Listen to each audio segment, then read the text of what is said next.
আজকের আলোচনা বিষয় বানান শুদ্ধিকরণ। বানান আমরা মুখস্থ করি, এটা খুবই একটা ভুল পদ্ধতি। বানান মুখস্থ করা যাবে না। আপনি যদি কৌশল অবলম্বন করেন তাহলে আপনি হাজার হাজার বানান মুখস্থ না করিয়েই মনে রাখতে পারেন। তাহলে আমরা কিভাবে এই হাজার হাজার বানান মুখস্থ ছাড়াই আয়ত্ত করব, সেটাই আজকে আমাদের আলোচনার বিষয়। এই যে ছোটবেলার এই পড়াটি আমরা আজকে দেখব, প্রথমে ক থেকে ম পর্যন্ত। এই ছোটবেলার এই পড়াটি ক থেকে ম পর্যন্ত আমরা সবাই পড়েছি, কিন্তু আজকে চমৎকার একটা বিষয় যে এই পড়াটা থেকে আপনাকে কৌশলগতভাবে আমরা হাজার হাজার বানান শেখাবো। তাহলে ভিডিওটা শেষ পর্যন্ত দেখুন, আশা করি খুবই উপকৃত হবেন। আচ্ছা, বলুন তো ক বর্গের শেষ বর্ণ কি? ক বর্গের শেষ বর্ণ হচ্ছে আমাদের উম। ক বর্গের শেষ বর্ণ কি? উম। এবার চ বর্গের শেষ বর্ণ কি? ইয়। ট বর্গের শেষ বর্ণ কি? মূর্ধন্য। ত বর্গের শেষ বর্ণ কি? দন্ত্যান্ন। এবং প বর্গের শেষ বর্ণ ম। আপনাকে শুধু এতটুকুই মনে রাখতে হবে যে প্রত্যেকটা বর্গীয় বর্ণ তার শেষ বর্ণের সাথে যুক্ত হবে। তাহলে ক বর্গ কার সাথে যুক্ত হবে? উমর সাথে যুক্ত হবে। তাহলে দেখুন আমরা এই বানানগুলো কিভাবে বের করি। ক, খ, গ, ঘ এর শেষ বর্ণ কি? উম। তার মানে এই ক বর্গগুলো কি? উমর সাথে যুক্ত হবে।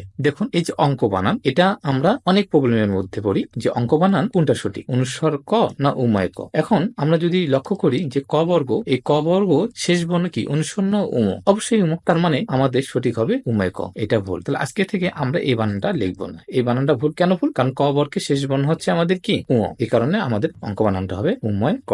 এখন আমি যদি বলি শঙ্খ, এই বানানটা সঠিক না ভুল? তাহলে অবশ্যই আপনি বলবেন যে খ, খ বর্গের শেষ বর্ণ তো অনুস্বর না, তার মানে অবশ্যই এটা ভুল। তার মানে হবে কি? উময় খ। একইভাবে আমরা দন্ত্যান্ন এবং মধ্যাহ্ন এগুলোর সমস্যা সমাধান করতে পারবো। এখন বলুন ট, ঠ, ড, ঢ এর শেষ বর্ণ কি? মূর্ধন্য। আবার ত, থ, দ, ধ এর শেষ বর্ণ কি? দন্ত্যান্ন। তার মানে ট বর্গের সকল বর্ণের সাথে মূর্ধন্য বসবে এবং ত বর্ণের সকল বর্ণের সাথে দন্ত্যান্ন ব্যবহার হবে। দেখুন এখন আপনাকে যদি বলি যে ঘন্টা বানান, ঘন্টা, আমি প্রথমে দন্ত্যান্ন দিলাম, তারপরে মধ্যাহ্ন দিলাম। এখন যদি বলি কোনটা সঠিক, কারণ আপনি নিজেই বলুন ট, এই ট বর্গের শেষ বর্ণ দন্ত্যান্ন না মধ্যাহ্ন? ট বর্গের শেষ বর্ণ আমাদের মধ্যাহ্ন, তার মানে এই মধ্যাহ্ন রাইট, আর এটা তাহলে ভুল। তাহলে ঘন্টা বানান হবে আমাদের মধ্যাহ্ন। এবার যদি আমি বলি যে কাণ্ড বানান, আমি যদি দন্ত্যান্ন দিয়ে বলি, তাহলে আপনি কি বলবেন? ড বর্গের শেষ বর্ণ কি দন্ত্যান্ন? অবশ্যই না, ড বর্গের শেষ বর্ণ হচ্ছে মধ্যাহ্ন, এই কারণে কাণ্ড বানান হবে আমাদের মধ্যাহ্ন। আচ্ছা, এবার ত বর্গ দিয়ে আলোচনা করি। এবার বলুন তো আমরা যদি বলি যে গ্রন্থ, তাহলে গ্রন্থ বানানটা দেখুন, গ্রন্থ, তাহলে গ্রন্থ বানানে আমি যদি মধ্যাহ্ন দিই তাহলে ভুল হবে কিনা? অবশ্যই ভুল, কারণ থ বর্গের শেষ বর্ণ কি? দন্ত্যান্ন। তাহলে গ্রন্থ বানান আমাদের লিখতে হবে দন্ত্যান্ন। তার মানে এই যে সহজ একটা কৌশল যে ট বর্গের শেষ বর্ণ মধ্যাহ্ন, অর্থাৎ ট বর্গের সকল বর্ণের সাথে আমরা মধ্যাহ্ন বসাবো। ত বর্গের শেষ বর্ণ দন্ত্যান্ন, আমরা সকল ত বর্গের সাথে দন্ত্যান্ন বসাবো। সুপ্রিয় শিক্ষার্থীরা, আমার লেখা মাতৃভাষা ব্যাকরণ ও সাহিত্য দুটি বই অসাধারণ ও ব্যতিক্রমভাবে সৃষ্টি করা হয়েছে। এই বই দুটির সাহায্যে মুখস্থ করে নয়, ছবি, ছন্দ, কৌট ও কৌশলের সাহায্যে বাংলা ব্যাকরণ ও সাহিত্য খুব সহজে মনে রাখতে পারবেন। তাহলে এবার আসুন আমরা কিছু প্রশ্নের সমাধান করে ফেলি। এখন বলুন তো বঙ্কিম, এই যে দেখুন আমরা বঙ্কিম পাচ্ছি, তাহলে বঙ্কিম দেখুন তো, বঙ্কিম এই বানানটা অবশ্যই ভুল না, কারণ দেখেন ক আছে, তাহলে ক বর্গের শেষ বর্ণ কি? ক বর্গের আমরা জানি ক বর্গের ক, খ, গ এবং ঘ এর শেষ বর্ণ হচ্ছে আমাদের উম, তার মানে উম যুক্ত হবে। তাহলে বঙ্কিম বানানটা ভুল। তাহলে আমরা এটা লিখবো আমরা ব, উময়, কয় রস্যই আর ট, ম। তাহলে বঙ্কিম বানানটা অনুসারে জায়গায় আমরা কি ব্যবহার করবো? উম ব্যবহার করবো। একইভাবে শঙ্খ, তাহলে শঙ্খ আমরা কি করবো? অনুসারে জায়গায় আমরা কি লিখবো? অবশ্যই আমরা উময় খ লিখবো। এইভাবে আমরা শৃঙ্খলা, সঙ্গী, সঙ্গে, লঙ্ঘন, তাহলে লঙ্ঘন বানানটা কি? ল, অনুসারে জায়গায় কি লিখবো? উম আর ঘ দন্ত্যান্ন। এইভাবে বঙ্গাব্দ, ব, অনুসারে জায়গায় কি লিখবো? উম, গয়াকা, বয়, দ। তাহলে দেখুন শুভাকাঙ্ক্ষী, তাহলে শুভাকাঙ্ক্ষী আমরা কি লিখবো? তাহলে এখানে আমরা উম লিখবো, উমরের জায়গায় ক্ষয় দীর্ঘে লিখবো। এইভাবে হিতাকাঙ্ক্ষী, তাহলে কি লিখবো? কেন? 1900, তারপর ক্ষয় দীর্ঘে লিখবো। তার মানে এই যে 10টা বানান, আমরা 10টা বানান কিন্তু আমাদের আর মুখস্থ করতে হচ্ছে না। আমরা অনুস্বরের জায়গায় কি ব্যবহার করবো? উম ব্যবহার করবো, কারণ ক, খ, গ, ঘ এই বর্ণগুলো যদি থাকে এদের সাথে যুক্ত হবে কি? উম, অবশ্যই অনুস্বর নয়। তাহলে এই জায়গাগুলো আমরা সঠিক করে ফেললাম। তাহলে খুবই সহজ। তাহলে অনুস্বরের জায়গায় কেন আমাদের উম ব্যবহার করতে হবে? কারণ ক, খ, গ, ঘ এই বর্ণগুলো উমর সাথে যুক্ত হয়। তাহলে এরকম বানান কি 10টাই আছে? না, এরকম অসংখ্য বানান আছে। তাহলে যে রকম বানানই আসুক না কেন আমাদের মুখস্থ করতে হচ্ছে না, আমরা শুধু মনে রাখবো ক, খ, গ, ঘ এই বর্ণগুলো পাইলে আমরা সেই জায়গায় উম ব্যবহার করবো। এবার আসুন তালব্য, মূর্ধন্য, দন্ত্যাস্য এর জন্ম রহস্য থেকে মুখস্থ না করে শত শত বানান মনে রাখার চমৎকার কৌশল। আমরা ক থেকে ম পর্যন্ত 25টি বর্ণ দেখতে পাচ্ছি। এই 25টি বর্ণকে স্পর্শ বর্ণ বলা হয়, কারণ এই 25টি বর্ণ উচ্চারণ করার সময় মুখের 5টি বিষয়কে স্পর্শ করে উচ্চারিত হয়। যেমন ক বর্গের নাম হচ্ছে কণ্ঠ, ক বর্গের নাম কণ্ঠ, কারণ এই ক বর্গীয় বর্ণগুলো কণ্ঠের সাহায্যে উচ্চারিত হয়। একইভাবে চ বর্গের নাম হচ্ছে তালব বর্ণ। এই চ বর্গীয় বর্ণগুলো এই তালবর সাহায্যে উচ্চারিত হয়। আবার ট বর্গের নাম হচ্ছে মূর্ধা বর্ণ বা মূর্ধন্য বর্ণ। এই ট বর্গীয় বর্ণগুলো মূর্ধকে স্পর্শ করে উচ্চারিত হয় এবং ত বর্গীয় বর্ণগুলোকে বলা হয় দন্ত বর্ণ, কারণ এই বর্ণগুলো দন্তের সাহায্যে উচ্চারিত হয়। এবং অবর্গীয় বর্ণগুলোকে বলা হয় উষ্ঠ বর্ণ, কারণ এই বর্ণগুলো উষ্ঠ বর্ণকে স্পর্শ করে উচ্চারিত হয়। কিন্তু আমরা এই কণ্ঠ, তালব, মূর্ধন্য, দন্ত, উষ্ঠ এগুলো মুখস্থ করতে চাই না। এই যে পাশে যে ছবিগুলো আছে এই ছবিগুলোর সাহায্যে আমরা খুব সহজেই মনে রাখতে পারি। দেখুন, আমরা এই মুখমণ্ডলের মুখটা শুরু হয়েছে কি দিয়ে? ঠোঁট দিয়ে। তাহলে ঠোঁটটা এখানে লিখে ফেললাম। ঠোঁট মানে কি? উষ্ঠ। আচ্ছা, এই ঠোঁটগুলো সে যদি খুলে তাহলে কি দেখা যাবে? এই যে ঠোঁট খুলছে তার দুই সারি দাঁত দেখা যায়, একটা উপরের সারির দাঁত, একটা নিচের সারির দাঁত। এই উপরের সারির দাঁতকে বলি আমরা দন্ত আর নিচের সারির দাঁতকে বলি আমরা মূর্ধন্য। এবার এই দাঁতগুলো সে যদি খুলে তাহলে কি দেখা যাবে? জিহ্বা দেখা যাবে। আর জিহ্বা মানে হচ্ছে তালব্য। আর এই জিহ্বাটা সংযুক্ত আছে কোথায়? কণ্ঠের সাথে। তাহলে আমরা খুব সহজে কণ্ঠ, তালব্য, মূর্ধন্য, দন্ত, উষ্ঠ এগুলো মুখস্থ না করে এই ছবিগুলোর মাধ্যমে খুব সহজে মনে রাখতে পারবো। আরেকবার বলি, তাহলে প্রথমে ঠোঁট। ঠোঁট মানে হচ্ছে উষ্ঠ। ঠোঁট খুললে বেরিয়ে আসে দুই সারি দাঁত। উপরের সারি দাঁতকে বলতেছি আমরা দন্ত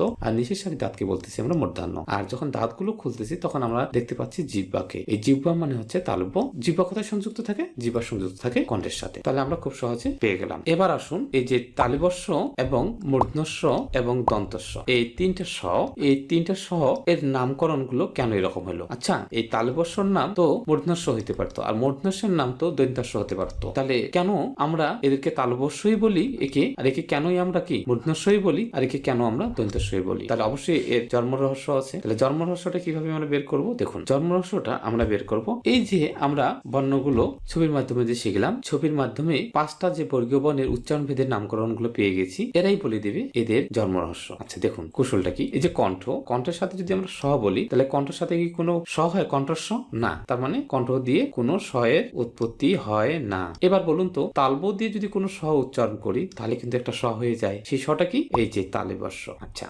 এবার বলুন তো, এই যে মূর্ধন্য দিয়ে যদি স বলি তাহলে একটা কিন্তু স হয়ে যায়, সেটা কি? মূর্ধন্য স। এবার বলুন তো, দন্ত দিয়ে যদি কোনো স বলি তাহলে কিন্তু একটা স হয়ে যায়, সেটা হচ্ছে দন্তস্ব। কিন্তু উষ্ঠ দিয়ে যদি কোনো স বলি তাহলে কিন্তু উষ্ঠস্ব নামে কোনো স নেই। তার মানে আপনারা বুঝতে পেরেছেন এই যে তালবস্য এর নাম কেন? কারণ এর নাম তালবস্য এই কারণে কারণ এরা তালব বর্ণের সাহায্যে উচ্চারিত হয়। এর নাম মূর্ধন্যস্য কেন? কারণ এই মূর্ধন্য বর্ণ থেকে এর উৎপত্তি হয়েছে। আর এর নাম দন্তস্য কেন? কারণ এর উৎপত্তি দন্তবর্ণ থেকে হয়েছে। তার মানে এটাকে আমরা তালবস্য এই কারণে বলি কারণ এটা তালব বর্ণ থেকে উৎপত্তি হয়েছে। আর এটাকে আমরা মূর্ধন্যস্য বলি এই কারণে কারণ এটা মূর্ধন্য বর্ণ থেকে সৃষ্টি হয়েছে। এবার চলুন, এই যে জন্ম রহস্য তো আমরা ভেদ করে ফেলছি, এবার আমরা শত শত বানান এই কৌশলটির মাধ্যমে মনে রাখতে পারবো। অবাক হলো, সত্যি সত্যি সত্যি যে শত শত বানান মনে রাখা সম্ভব। আচ্ছা আসুন, আমরা নিচে কিছু বানান নিয়ে অ্যানালাইসিস করি। দেখুন, দুশ্চরিত্র। এখন কেউ যদি প্রশ্ন করে যে দুশ্চরিত্র, এই দুশ্চরিত্র কেন আমরা এখানে তালবস্য ব্যবহার করেছি? এখন বলুন তো, এই তালবর সাথে আছে কি? চ। আচ্ছা, চ আমাদের কি বর্ণ? তালব বর্ণ। আর তালব বর্ণ থেকে কি সৃষ্টি হয়েছে? তালব বর্ণ থেকে সৃষ্টি হয়েছে তালবস্য। তার মানে চ যেখানে থাকবে সেখানে আমাদের অবশ্যই তালবস্য ব্যবহার করতে হবে। একইভাবে দেখেন দুশ্ছেদ্য, আমরা দেখি দুশ্ছেদ্য, তার মানে এখানে আমাদের কি আছে? ছ আছে। ছটা কি বর্ণ? ছটা হচ্ছে আমাদের তালব বর্ণ। আর তালব বর্ণ থেকে কি সৃষ্টি হয়? তালবস্য সৃষ্টি হয়। তার মানে চ অথবা ছ যদি থাকে তাহলে আমরা অবশ্যই সেখানে তালবস্য ব্যবহার করব। এই কারণে দেখেন চিরচুম্বন, তাহলে এই যে চ আছে, চয়ের সাথে আমরা কি ব্যবহার করেছি? তালবস্য ব্যবহার করেছি। আবার দেখেন নবচ্চর, এখানে কি আছে? চ আছে, তাহলে চয়ের সাথে কোন স হবে? তালবস্য হবে। তাহলে আমরা বুঝতে পেরেছি যে এই শব্দগুলোতে কেন আমরা তালবস্য ব্যবহার করেছি। তাহলে এগুলো মুখস্থর বিষয় না যে আমরা এগুলো মুখস্থ করলাম দেখি দুচ্ছেদ্য দুচ্ছেদ্য তালবস্য তালবস্য তালবস্য, না, এগুলো মুখস্থর কোনো বিষয় না। এখানে শুধু আমাদের মনে রাখতে হবে চ ছ এই বর্ণটা কি? এটা হচ্ছে তালব বর্ণ, আর তালব বর্ণ থেকে সৃষ্টি হয় তালবস্য। এই জন্য এই চ ছ এর সাথে তালবস্য ব্যবহার হবে। আচ্ছা, এবার আসুন ট ঠ। তাহলে ট ঠ কি বর্ণ? তাহলে ট ঠ হচ্ছে আমাদের মূর্ধন্য বর্ণ, আর মূর্ধন্য বর্ণের সাথে কি হবে? মূর্ধন্যস্য হবে। যেমন দেখুন, ধনুষ্টঙ্কার, ধনুষ্টঙ্কার, তাহলে এখানে কি আছে আমাদের? এখানে আছে আমাদের ট। আচ্ছা, কি আছে? ট আছে। ট কি বর্ণ? ট আছে আমাদের মূর্ধন্য বর্ণ, আর মূর্ধন্য বর্ণের সাথে কি হবে? মূর্ধন্য বর্ণের সাথে হবে মূর্ধন্যস্য। তাহলে আমাদের মুখস্থ করার প্রয়োজন আছে ধনুষ্টঙ্কার বানানের মূর্ধন্যস্য কেন হলো? কারণ এখানে ট আছে। এবার দেখেন নিষ্ঠুর, তাহলে নিষ্ঠুর বানানটা দেখুন, নিষ্ঠুর, তাহলে কোন মূর্ধন্যস্য আমাদের অবশ্যই আছে এখানে? দেখুন মূর্ধন্যস্য, কারণ এখানে আমাদের কি আছে? এখানে আমাদের ঠ আছে। ঠ কি বর্ণ? ঠ আমাদের মূর্ধন্য বর্ণ, আর মূর্ধন্য বর্ণ থাকলে মূর্ধন্য বর্ণের সাথে কি সৃষ্টি হয়েছে? মূর্ধন্য বর্ণের সাথে সৃষ্টি হয়েছে মূর্ধন্যস্বয়ের, আর মূর্ধন্যস্ব এই কারণে নিষ্ঠুর বানানে হবে। তাহলে মোট কথা ট অথবা ঠ থাকে, যেহেতু এগুলো মূর্ধন্য বর্ণ, আর মূর্ধন্য বর্ণ থেকে কার সৃষ্টি হয়েছে? আমাদের মূর্ধন্য ষ-এর সৃষ্টি হয়েছে। এই কারণে ট এবং ঠ এর সাথে আমাদের মূর্ধন্য ষ-ই ব্যবহার করতে হবে। এখানে আমাদের তালিবর্ষ এবং দন্ত্য ব্যবহার করা যাবে না। তাহলে পরের প্রশ্নে দেখুন, ত এবং থ। তাহলে ত কি বর্ণ? দন্ত বর্ণ। তাহলে দন্ত বর্ণ থেকে কি হয়? দন্ত স সৃষ্টি হয়। তার মানে ত থাকলে আমরা অবশ্যই দন্ত স ব্যবহার করবো। যেমন দুস্তর, তাহলে দুস্তর, তাহলে আমরা এখানে অবশ্যই কি ব্যবহার করব? ত আছে যেহেতু, তাহলে অবশ্যই আমরা দন্ত স ব্যবহার করব। তাহলে দুস্তর বানানে আমাদের কি হবে? দন্ত স হবে। তাহলে ইতস্ত, ইতস্ত বানানটা দেখুন, তাহলে রস্যই ত, দন্ত স, ত এবং ত।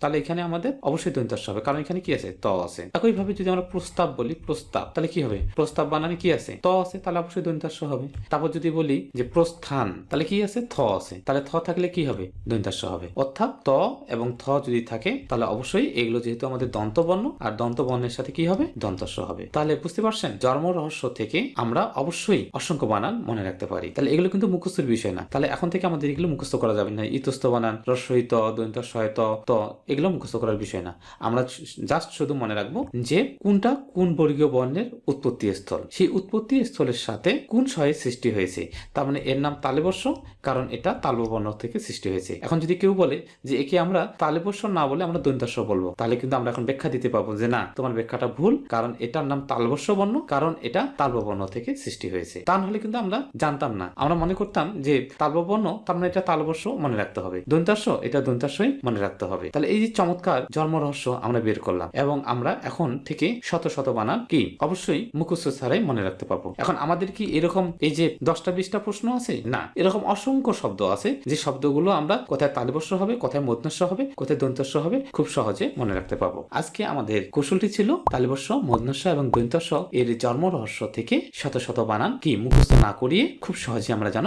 মনে রাখতে পারি। তাহলে আজকে এই পর্যন্তই। সবাইকে অসংখ্য ধন্যবাদ।